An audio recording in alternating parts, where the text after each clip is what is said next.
오늘은 기독교에서 부활절로 지키는 날입니다. 부활절은 예수님께서 죽으셨다가 3일 만에 살아나신 것을 기억하고 기념하고 또 믿음으로 바라보며 지키는 날입니다. 예수님이 부활하셨다, 살아나셨다. 이 사건은 예수님께서 평소에 많이 여러 번 말씀하신 내용입니다.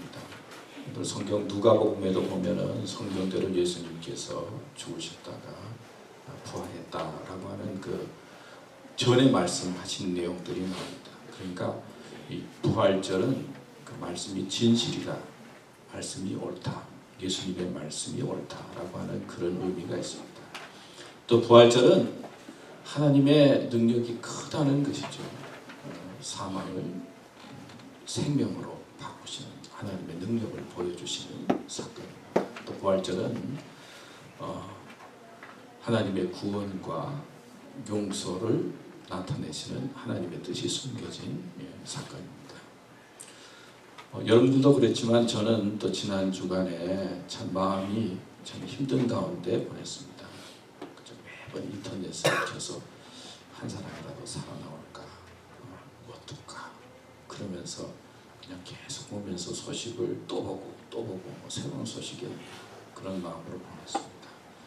울부짖는 부모님의 모습, 또 한 무릎 꿇고 우리 애들 하나라도 살려달라고 막 그러는 사진들 보면서 참 많이 울었어요. 마음이 많이 울었어요. 그래서 설교 준비를 어떻게 하나 그러면서 울기도 하면서 보냈어요. 그러면서 마음속으로 생각하기를 예수님 때문에 안 우니까 다른 것 때문에 자꾸 나를 울게 하시군요. 그러면서 보냈어요.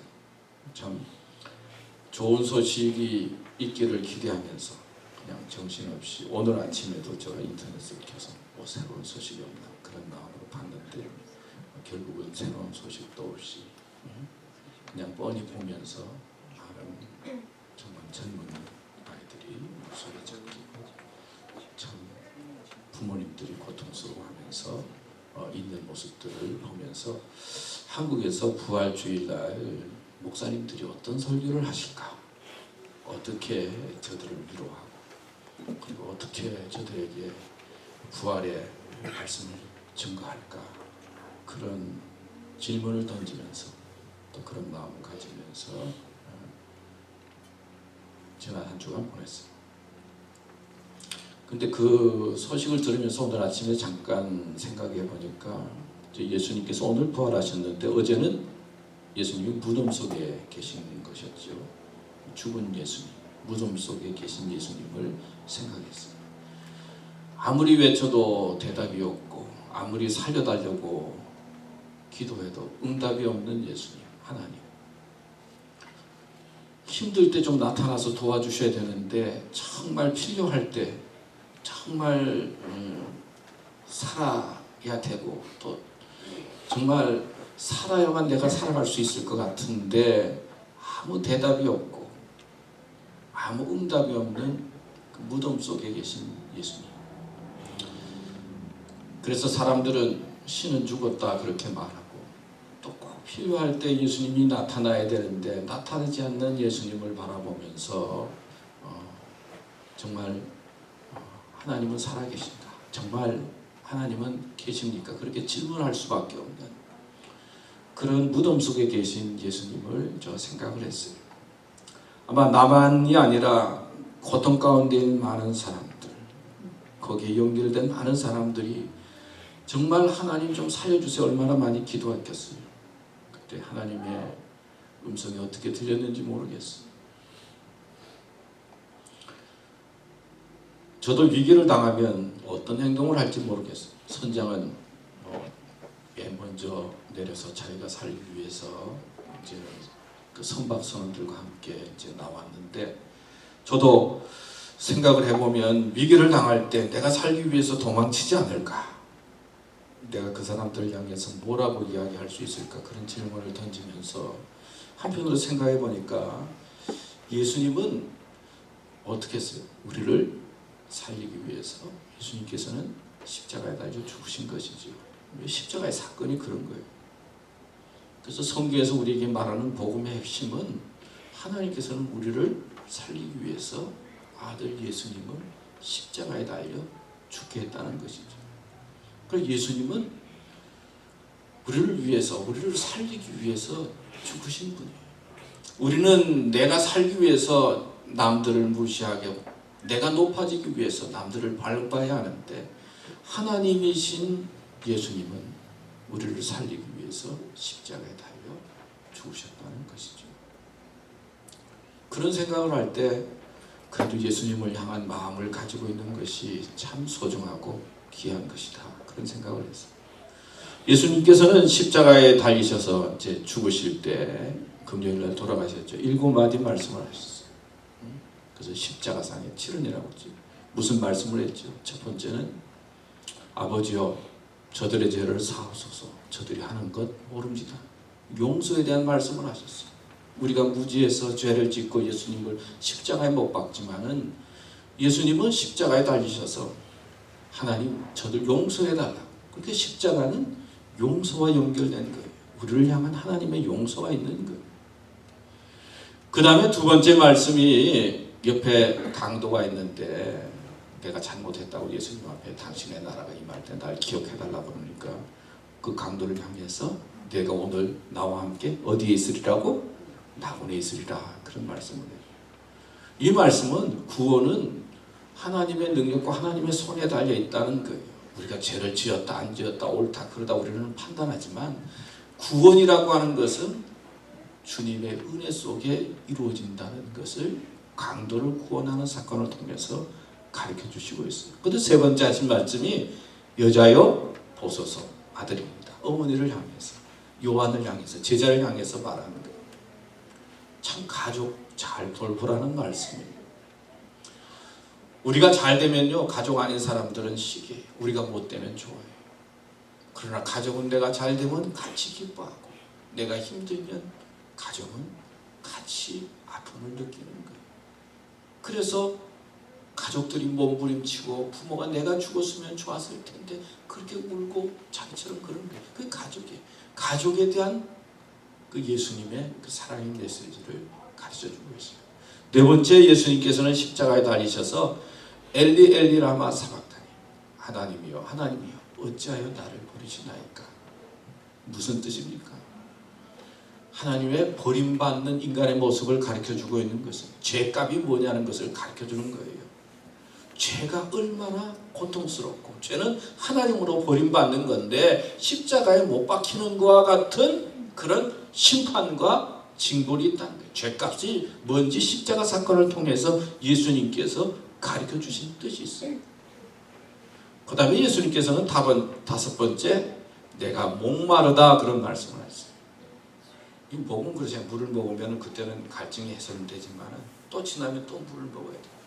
인생은 갈증으로 가득 차 있어요. 사랑에 대한 갈증, 물질에 대한 갈증, 인정에 대한 갈증. 세상 것은 그 사랑의 갈증 때문에 조금 먹으면 해소되는 것 같지만 또 지나면 또 갈증이 있는 것이 세상이라는 거예요. 세상은 갈증으로 가득 차 있어요. 목마름으로 가득 차 있어요. 근데 주님께서 오셔야만 마지막 때에 인생의 갈증이 해결된다는 것이죠. 그 다음에 여섯 번째 말씀이 예수님께서 다 이루었다 하셨어요. 다 이룬 게 뭡니까? 하나님의 뜻에 순종하는 것이 이루는 거예요. 내가 높아졌다 낮아졌다 잘했다 못했다가 이루어지는 것이 아니라 하나님의 뜻에 순종하고 하나님의 뜻에 따르려고 하는 것, 우리의 삶 속에 이루어진다는 것이죠. 그리고 마지막으로 아버지여 내 영혼을 아버지의 손에 부탁하나이다. 우리가 말이에요, 똑똑한 것 같고 그리고 뭘 좀 하는 것 같지만요, 막상 문제가 생기면 아무것도 안 해요.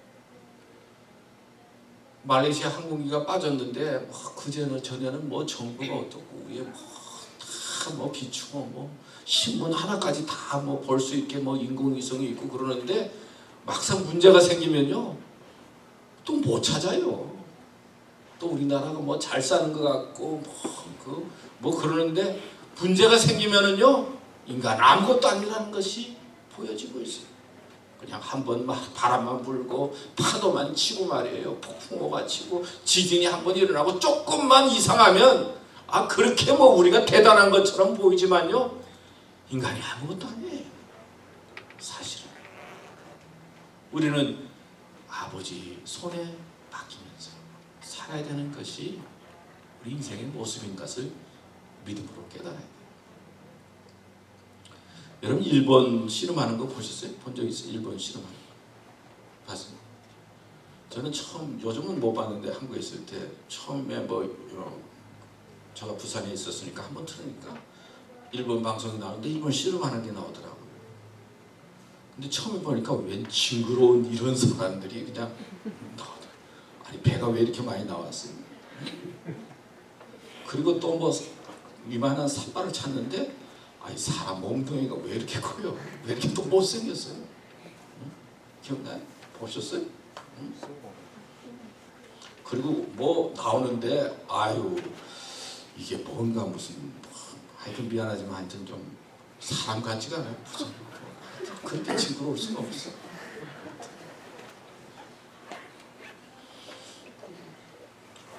그리고 나와서는 하여튼 뭐 이렇게 엎드리고 그러면은 앞에 좀 나이 든 사람에서 부채를 툭 치면은 나오는데 뭐 소금도 좀 뿌리고 뭐 그래서 뭐 뿌리고 나오다가는 게임하는 거 보면 그냥 간단해 뭐 하는 거 그냥 밀어서 그냥 밀어내는 거예요. 응? 아니 저래 간단한 거를 뭘 저렇게 폼을 잡고 저렇게 그냥 뭐 뚱뚱한 사람들이 나타나서 뭘 저러나 그랬는데 그것도 몇 번 보니까 또 좀 재미가 있더라. 사람이 자꾸 보면 이게 정이 드는 거예요 원래. 별로 안 좋은데 자꾸 보니까 재미가 해서 밀어서 제끼고 그러는데 인상적인 거는 이긴 사람도 막 이겼다고 막 좋아하고 그러지도 않고 진 사람도 막 졌다고 막 그러지도 않고 그냥 이기면 또 이긴 대로 하고 들어가고 그냥 또 진 사람은 진 사람대로 그냥 탁 하고 들어가는 거예요. 이김과 패배에 별로 표정이 잘 없어요. 소금만 툭툭 뿌리고 그냥 아무렇지도 않은 거죠. 근데 우리 한국 사람들은요 보니까 하여튼 이기면은 막 좋아서 허철줄 먹으면요. 그 다음에 조금만 지면은 이건 뭐 다 진 거예요. 술 마시고 하고 인생이 끝난 것 같아. 네? 뭐 시험만 조금만 뭐 잘못 쳤다든지 뭐가 조금만 일이 안 되면 어떻게 돼요? 온 세상이 다 무너진 것처럼 고민하고 괴로워하고 그리고 또 밤늦게까지 또 마시고 너무 감정이 기복이죠. 사실 이길 수도 있고 질 수도 있고 될 수도 있고 안 될 수도 있어요. 우리는 재판에 가서 저도 승복을 안 하는 성격을 가지고 있어. 우리 한국 사람들. 하여튼 이겼다는 거야. 그냥 저기 누가 봐줘가지고 돈 먹어가지고 그랬지. 사실은 우리 한국 사람들은 기질적으로 승복을 잘 안 하는 그런 게 있어. 응? 끝까지 해보려고 하는. 그래서 또 좋은지도 모르겠지만 그래서 뒤끝이 그렇게 좋지 않은 면들이 있어. 예수님께서 십자가에 달리셨다라고 하는 것은 하나님의 뜻에 대한 깨끗한 승복이에요. 우리는 하나님의 뜻에 대한 승복, 하나님의 뜻에 대한 순종과 그런 마음이 필요해요. 그럴 때 하나님께서 우리를 높여주시고 인도해 주시는 거예요.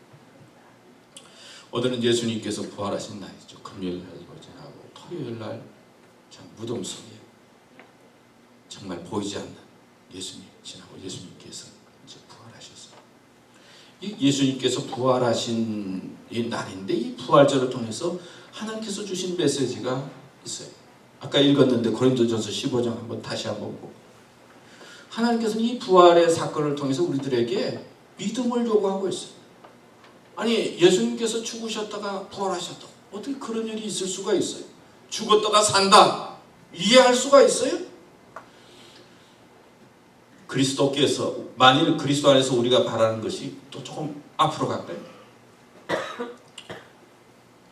그 다음에 그리스도께서 죽은 자 가운데서 다시 살아나셨다 전파되었거늘 너희 중에서 어떤 사람들은 어찌하여 죽은 자 가운데서 부활이 없다 하느냐.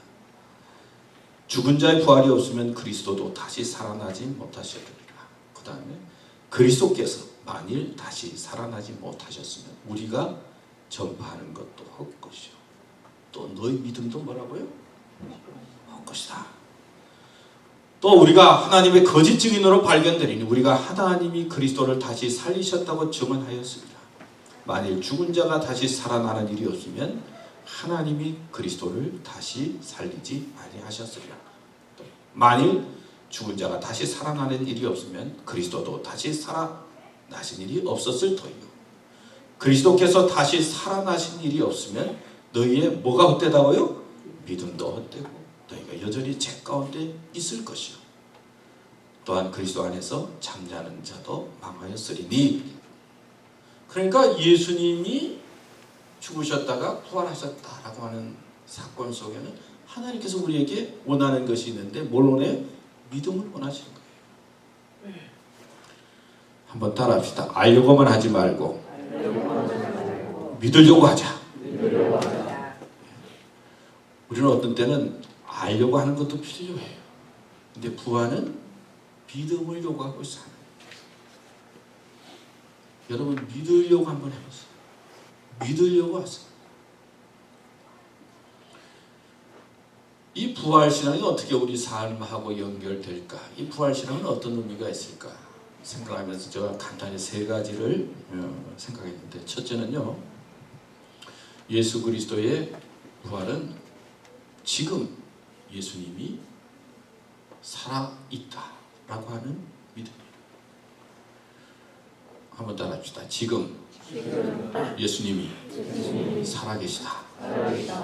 그러니까 부활절은 과거에만 있는 예수님께서 부활한 사건이 아니라 오늘 현재 삶 속에서도 일어나는 사건이다. 그러니까 우리가 죽은 예수님을 믿는 것이 아니라 살아나신 예수님을 믿는 거예요. 그러니까 부활이라고 하는 것은 과거의 사건이 아니라 부활 신앙이라고 하는 것은 오늘의 사건이다라고. 주님께서 오늘도 살아 계시다라고 믿는 것이 부활 신앙이에요. 여러분, 우리 기독교, 우리 한국의 그 전통적인 그 토속 신앙에는 사람이 죽으면 어떻게 되느냐면, 죽으면요 그냥 가는 게 아니라 죽으면은 귀신이 되는 거예요. 또 돌아다니는 거예요. 토속 신앙이. 그래서 제사 때가 되면 그 음식을 해놓으면 또 돌아다니는 귀신이 와서 그 죽은 귀신이, 그러니까 우리 조상 귀신이 와서 그 음식을 먹는 거예요. 그러다 또 따라다니다가 제사 때 와서 음식 먹는 거예요. 그 토속 신앙이 가지고 있는 그 제사의 의미입니다. 그러나 기독교는 죽으면 죽음으로 끝나는 거 아니라 다음에 영생의 세계가 있는데, 그 영생의 세계, 천국에서 하나님께서 주시는 은혜 속에 살아간다는 거예요.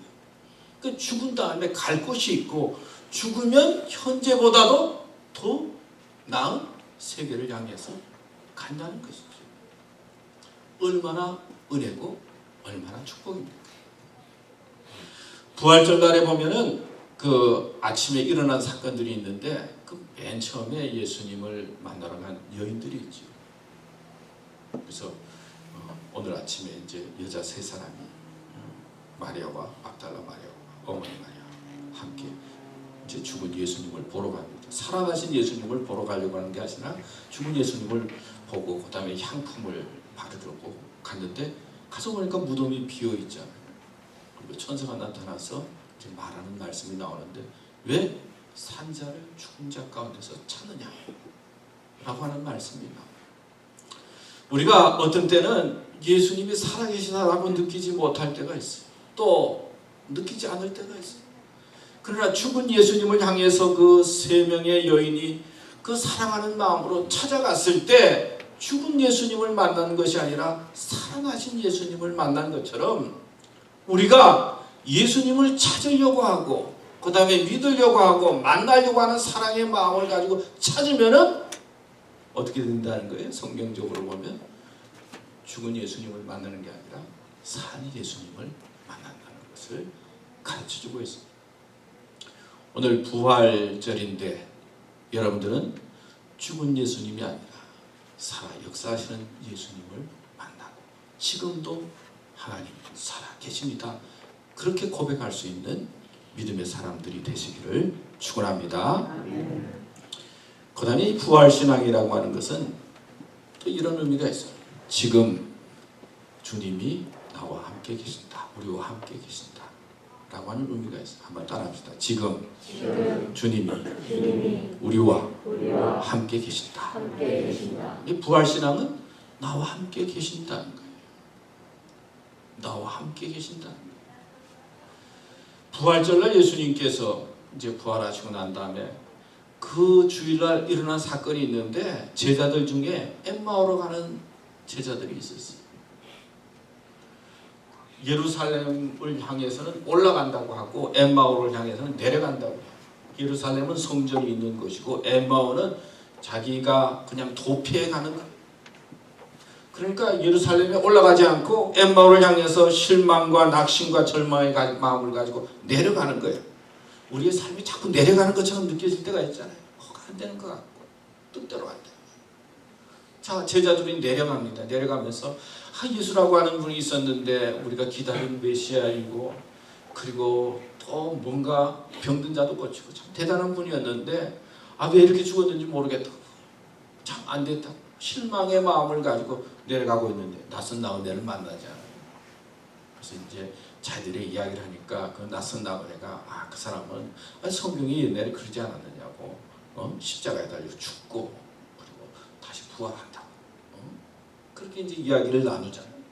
또 말씀을 듣고 은혜를 받아요. 그러다가 어느 오두막집에 가서 음식을 나눌 때 눈이 떠졌는데 함께 이야기하던 분이 누구였어요? 성경에 보니까 예수님이었다라고 하는 거예요. 그 주일날 부활절날 있어진 이야기. 자기와 함께 한다고 생각을 하지 못했는데 자기와 함께한 분이 예수님이었다는 거예요. 그래서 낙심과 절망 속에 엠마오로 가던 제자들이 마음을 변해서 예루살렘을 향해서 가는 이야기가 성경에 나옵니다. 다시 희망을 갖게 되고 소망을 갖게 되는 거예요. 우리는 살다 보면 예수님이 나와 함께 계시는가 의문을 가질 때가 많이 있어요. 어떤 때는 안 보여요. 어떤 때는 말씀을 듣고 또 은혜를 받지만은 마음이 뜨거워지지만은 주님이 나와 함께 하실까라고 하는 질문을 던질 때가 많이 있어요. 그러나 내가 함께 하지 않는 것처럼 느껴진다 하더라도 성경에 보면 주님을 향해서 임마누엘이라고 그랬죠. 임마누엘이 뭐예요? 하나님이 우리와 함께 계시다. 하나님이 우리와 함께 계신다 라고 하는 의미를 가지고 있는 것이 부활신앙의 핵심적인 내용 중에 하나예요. 주님은 우리와 함께 계십니다. 성공할 때도 계시지만은 실패할 때도 있어요. 살아있는 자 속에서도 있지만은 슬픔과 죽음 가운데 있는 사람 속에서도 있는 것입니다.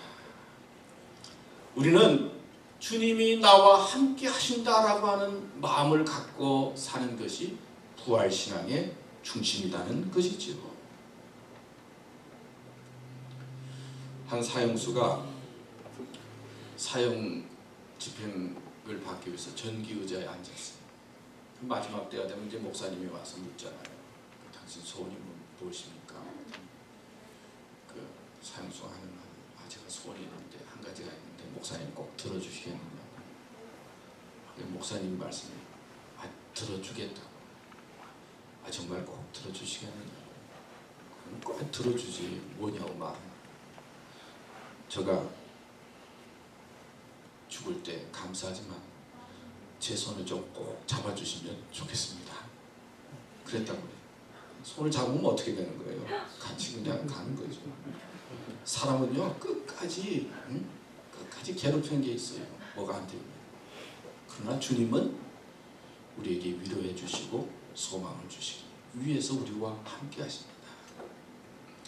그 다음에 마지막으로 부활신앙은요 지금도 우리의 승리를 보장해 주시는 주님을 믿는 거예요.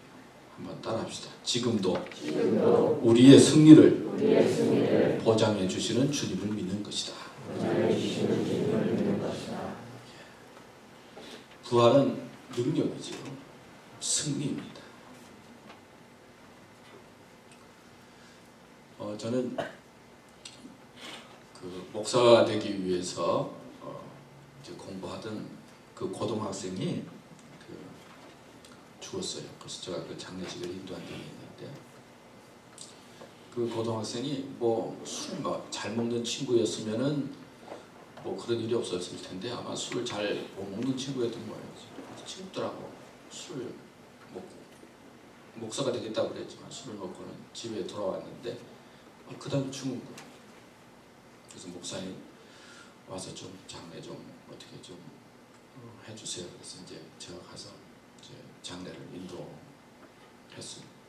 참 안 됐어요. 근데 그 형이 있는데 제가 설교 말씀을 하고 이렇게 말씀을 하고 위로를 해도 그 눈가에 그 믿지 못하고 막 분노해가지고 하나님이 계시다면 이럴 수 있을까? 그런 어떤 눈빛으로 보면서 그냥 분노를 참고 있는 모습이 지금도 눈에 있어요.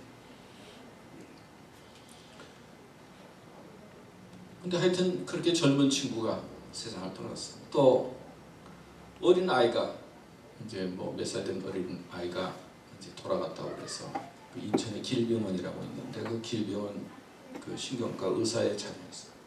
근데 어린 아이가 돌아갔다고 그래서 제가 또 가서 이제 장례를 인도했어요. 조그만 아기가 죽었으니 부모의 마음이 얼마나 안타깝겠어요.